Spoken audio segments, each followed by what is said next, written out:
Hello dear UPSC aspirants, I am Akriti Kanchi, your mentor from Prep And since few months, I am trying to make your newspaper reading in a UPSC relevant manner, right? And on all your requests, we have started posting highlighted PDF along with the syllabus mentioned in the articles in our Telegram channel, right? If you want to access those highlighted articles, you can go and visit our Telegram channel, right? So let's start with 7th April and the must read articles and how to use it in our prelims, mains, essay from our 7th April newspaper. Let's start. So just a knowledge point of view that this has happened. New Pamban Bridge, an engineering wonder, our honorable PM has said. This comes under GS paper 3, economy paper, which is infrastructure, railways, logistics, right?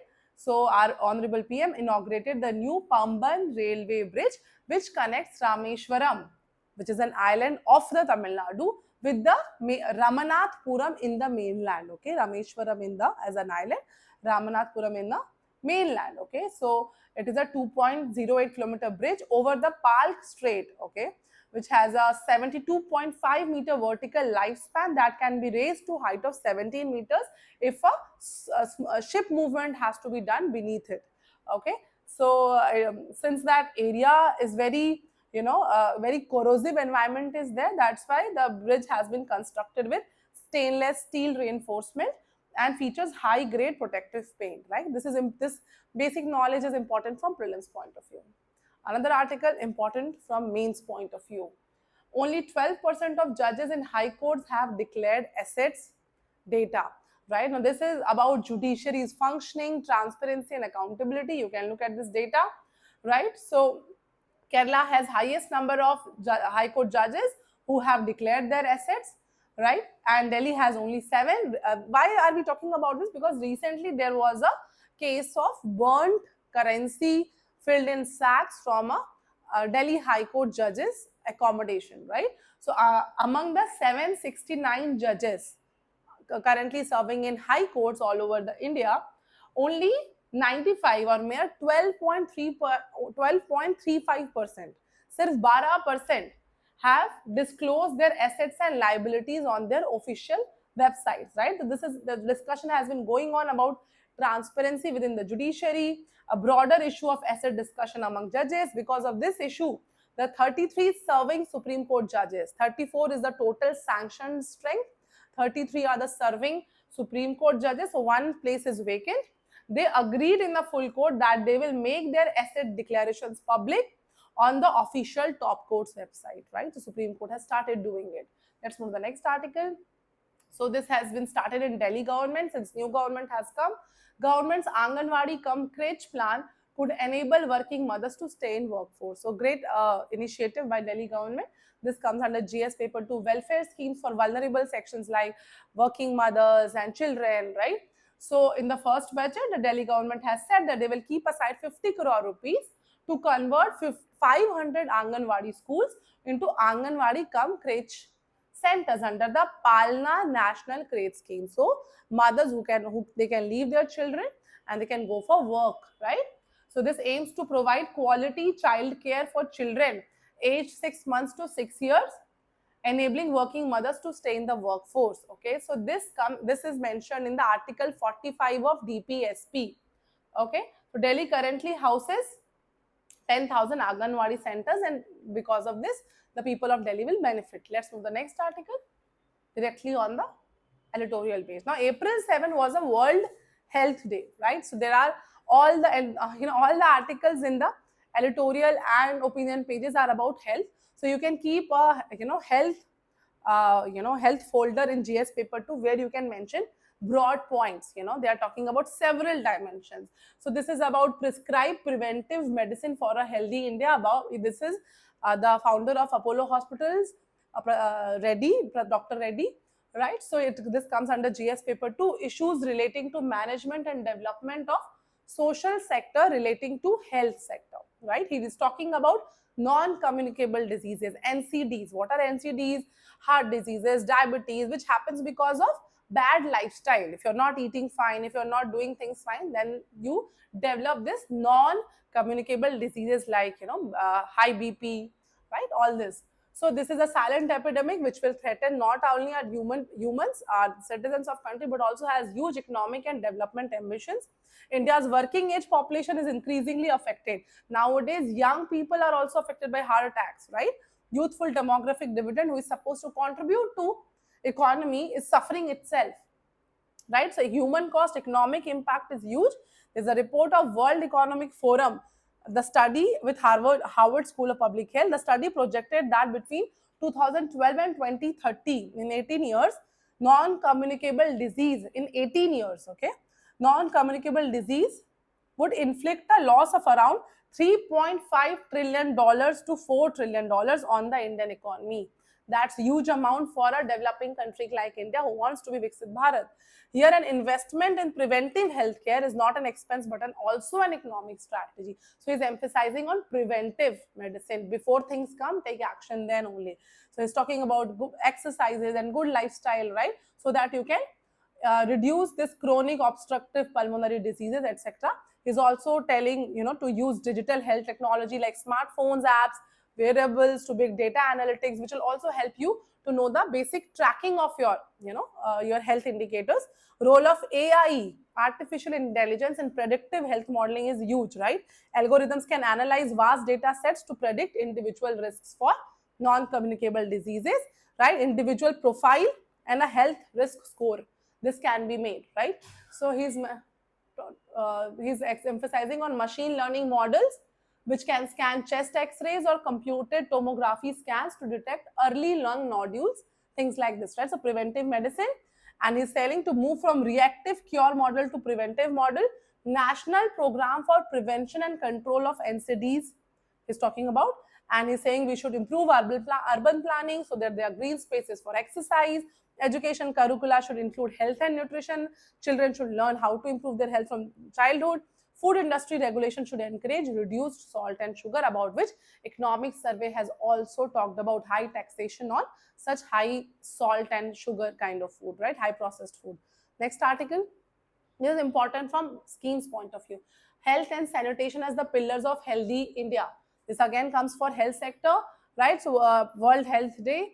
And this, so because for sanitation and water, two most important schemes launched in last 10 years are Swachh Bharat Mission, launched in 2014, Jal Jeevan Mission, launched in 2019. So Swachh Bharat Mission was aiming on toilets, and Jal Jeevan Mission was aiming on tap water, but that is their benefits are much more than this, okay? So that's what this article will talk about. It is also related to dignity, equity. So, Prime Minister launched Swachh Bharat Mission from ramparts of Red Fort. That was a huge news then, right? It was a Jan Andolan that anchored in behavior. So when question around these come, you should mention these words: Jan Andolan, behavioral change, intergenerational equity, right? So by 2019, India had declared itself open defecation free. Now defecation had a lot of its own issues on development of people and children, right? So by becoming open defecation free, we have achieved Sustainable Development Goal 6.2, okay? Right? And we have achieved this 11 years ahead of our time.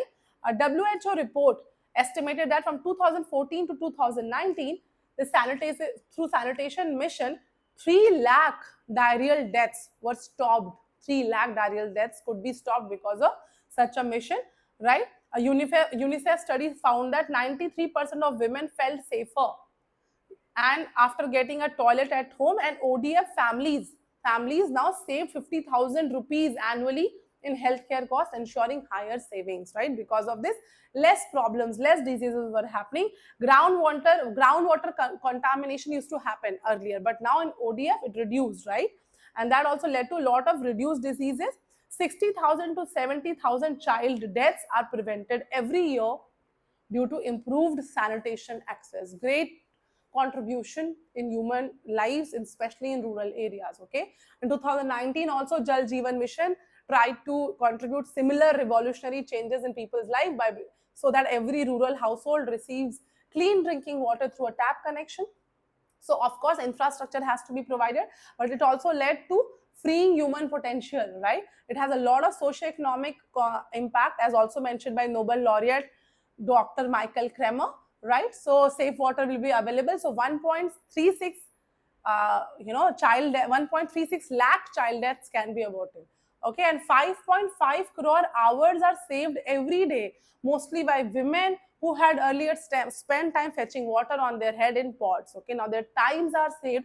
Now, since their times are saved, say State Bank of India survey says that they're participating in agriculture and allied activities even more. It has increased. That is good for economy, right? So the 𝐿𝙤𝙪 and 𝐿𝐴𝐴𝐻 campaign, the 𝐿𝙤𝙪 and 𝐿𝙤𝙪 campaign has brought quite much benefits. Okay, so women are not just beneficiaries; they are also entrepreneurs, leaders here. They are, the self-help groups have been given work of managing sanitation assets, recycling centers, and even sanitary napkin production. Right? Toilet also brings privacy, which is our fundamental right under Article 21.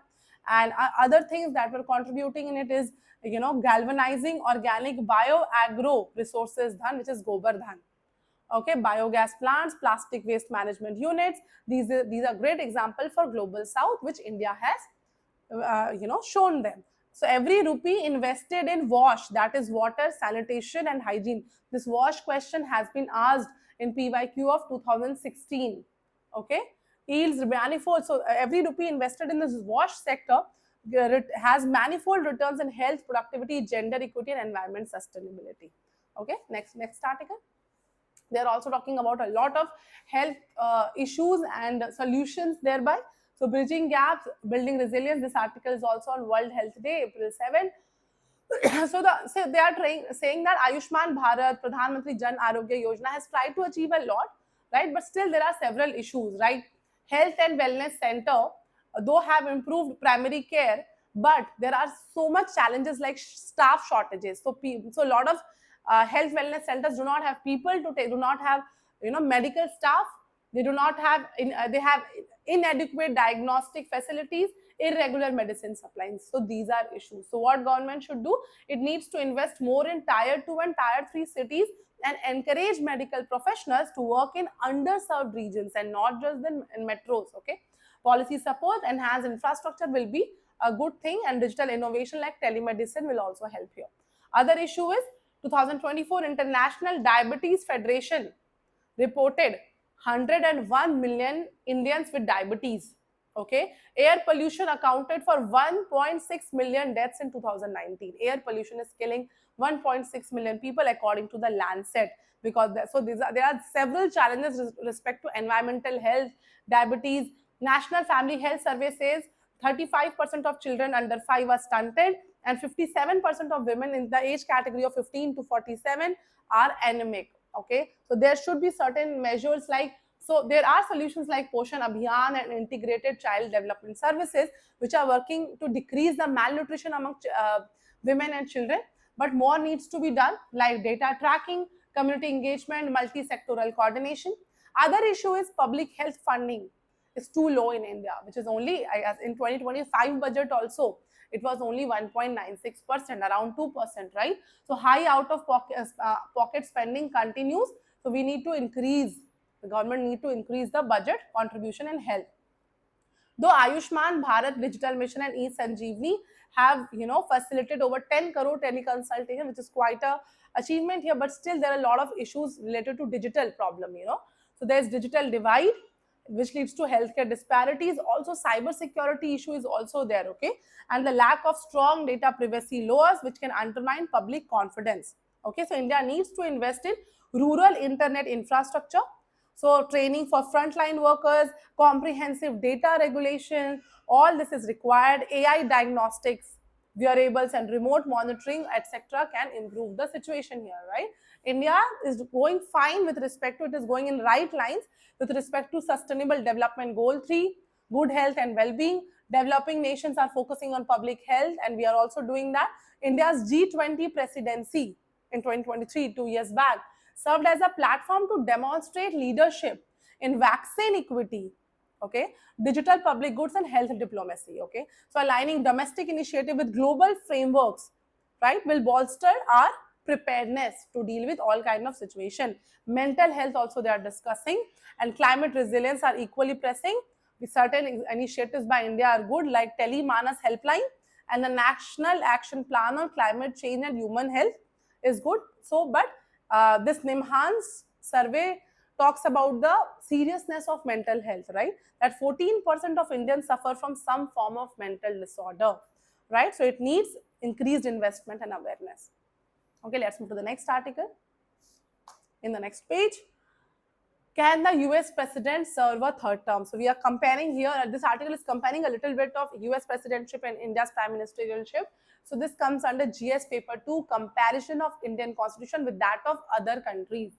So what is happening? All the leaders right now all over the countries are having little dictatorial tendencies. Okay, so Donald Trump wants to rule longer than what he's supposed to. So in US there is a convention, there was a convention earlier that only 2 terms presidents used to have. After 2 terms, they used to themselves leave it. But the 22nd Amendment was brought because Franklin D. Roosevelt took 4-term presidency. Okay, he broke the 2-term unwritten precedent set by the nation's first president, George Washington. So, nation's first president, George Washington, had set this precedent to leave the presidency after 2 terms. But Franklin D. Roosevelt took it to 4 terms. After that, 22nd Amendment was brought. It was no more a convention, it became an amendment. It became a Constitutional Amendment Act in 1951 that US presidents will have only 2 elected terms. Okay, so now it is not just unwritten, it is written and also constitutional. So amendment prohibits anyone from being elected president more than twice. Okay, so maximum of 8 years are possible, 2 terms and earlier. And if as in the position of vice president, the person is there and the president resigns for some reason and they have ruled less than 2 years, then 2 + 4 + 4, that is the longest duration that any person can rule as a president in USA, that is 10 years. Okay, so now again Donald Trump is trying to rule longer. So how he can do? So amending 22nd Amendment of US Constitution is very difficult. It is a rigid constitution, so that is most unlikely that he'll be able to do. So several what shall I say, the country's leaders like Vladimir Putin all have increased their rule as for the presidency and have changed the rules here and there to do that, right? Though Angela Merkel ruled for 16 years, which she did under the correct rules, prime ministers in Canada and Britain, unbound by fixed terms, can lead indefinitely, sustained by party confidence. Similarly, in India, there are no fixed terms. Okay, India's parliamentary system imposes no term limits on its prime minister, as tenure depends on retaining the Lok Sabha's confidence under Article 75, Clause 3. Okay, 75 Clause 3 is under Part 5 of the Constitution. Okay, so it talks about voter sovereignty, democratic flexibility, parliamentary accountability. Okay, and a system also has checks and balances like no of confidence motion, which has been brought in past against PMs like VP Singh in 1990, HD 𝐿𝐴𝐽𝐺𝐻 in 1997, Atal Bihari Vajpayee in 1999. Okay, this is the context of India. Let's move to the next article. So there was a big protest in Hyderabad. Why were students protesting over 𝐞𝐥𝐻𝐿𝐴 case? Okay, this comes under GS paper 3, environmental pollution, degradations and issues related to it. The students of University of Hyderabad at 𝐿𝐴 have been protesting ever since the news of the auction of 400-acre land parcel known as 𝐶𝐿𝐴 was broken, right? So now right now Supreme Court has stayed and stopped the work right now, right? So that is we want to know only the biodiversity of that part. So it has huge rich variety of native flora and fauna. Several migratory birds also visit the area, right? A recent compendium of biodiversity collated that campus has 233 bird species, higher than avian numbers in lot of national parks also. Okay, it cited Mauritia hyderabadiensis, a unique spider that is found nowhere else other than Kanchi forest, which can be whose life can be threatened because of such projects. Okay, and at least 3 reptiles and 27 bird species are under Schedule 1 of Wildlife Protection Act 1972 in the Kanchi forest. Okay, let's move to the next article. CAPTCHA we all have encountered while accessing website. It is a form of cyber security. Okay, this comes under GS paper 3, internal security, cyber security. So CAPTCHA has changed the way websites user accounts safe and has kept their data protected. A very good thing. From simple text-based challenges to advanced reCAPTCHA system we use today, CAPTCHA has made huge difference in the online security. One of the most important security system for this is CAPTCHA, completely automated public Turing test to tell computers and humans apart. Okay, it was introduced in early 2000. Okay, when the internet was flooded with automated bots. Okay, so its job was to differentiate between humans and bots. Okay, it helps keep websites safe from automated attacks and makes online services more user friendly. So it is based on Turing test. Okay, it does this by making the task are easy. It makes sure that tasks are easy for humans but very difficult for computers. But with the age of machine learning and this AI, bots are becoming smarter and it is easier for them now to know what is the CAPTCHA, and it is becoming difficult for a lot of humans to understand it. So as bots get better, they bypass the best CAPTCHA system also, and sometimes humans are also facing issues. So CAPTCHA needs to figure out how to be more accessible and easier to use for humans and effective to keep the bots far.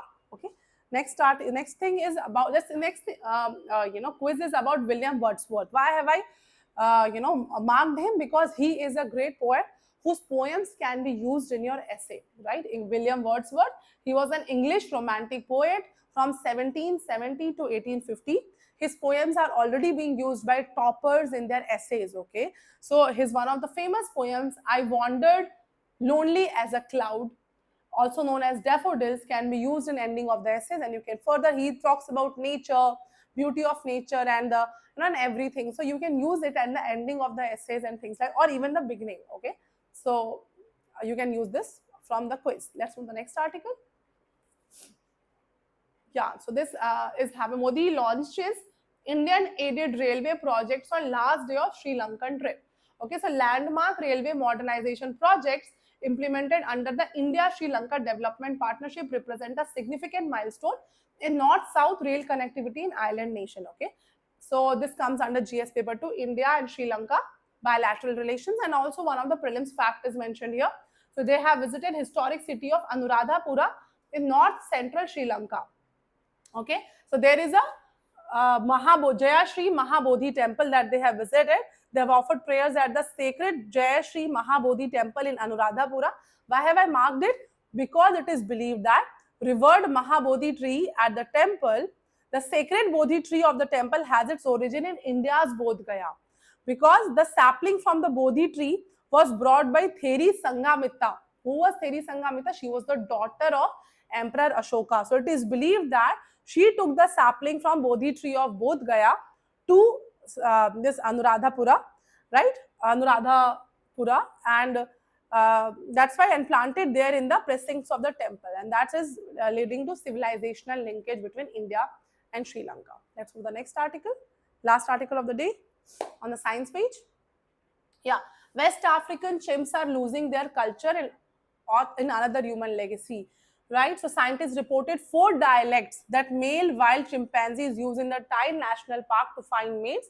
Scientists also reported that these apes are forgetting parts of the dialect thanks to human influences. So this comes under GS paper 1, critical changes in geographical features of flora and fauna. Right, so we had read this article in November also when we started doing this our newspaper thing. When the similar article in the science page talked about when older population of any species die faster, so the cultural benefits that they have passed on from generations and from thousands and centuries of years, how to live in very difficult climate, how to do things, and what how to survive, how to they also help the younger kids of their species and takes care of them. So all this knowledge, all this cultural knowledge that will help the species to survive in more difficult times is going, and it is vanishing. So that is one of the cultural problems that the species are going to face. That is not just illegal hunting or logging may not only be killing chimpanzees, but destroying their cultures could threaten the survival of the remaining chimpanzees. Researchers once believed culture separated humans from other animals, but that is not true. Humans have cultures, but some animals also have cultures, right? A lot of animals have cultures. Community-specific dialects in non-human primates like chimpanzees and orangutans are common. Okay, so cultures emerge over generations. Cultural behaviors like specialized toolkits, nut cracking with stone hammers, or digging out underground bee nest, right, are crucial for their survival. The IUCN recently included it among the metrics it uses to prepare its red list of endangered species. Okay, so chimpanzees should be protected as well as their cultures. Okay, so November 2024 paper in Science researchers reported the death of a species elders are disproportionately more harmful than the deaths of other members, because elder possess important cultural knowledge that they will pass on to coming generations, where to find the best watering holes in particular weather, the ways to respond to different predators, the caring for the young ones, etc. So the loss of old individuals is not yet recognized by IUCN, and it should be recognized. Okay, this is one of the articles. Last article of the day, Hadean protocrust, hot and hellish. The Hadean protocrust is the name for Earth's crust, its outermost layer, when the Earth was first formed. Okay, so the Hadean prefix refers to the planet's first geological eon. This comes under GS paper 1, World's Physical Geography, Origin of Earth. Okay, so within 200 million years of its genesis, the Earth's surface was partially molten, almost constantly bombarded by rocks from spaces. Many volcanoes were raging, hot and hellish climate it was. So magma then started cooling, magma ocean, crust started solidifying, right? So thicker part of the crust slowly formed by first continents. Okay, and they moved over, that crust moved over asthenosphere mantle, which is the foundation of plate tectonic theory that we are learning till date. Okay, that's it for 7th April. Thank you.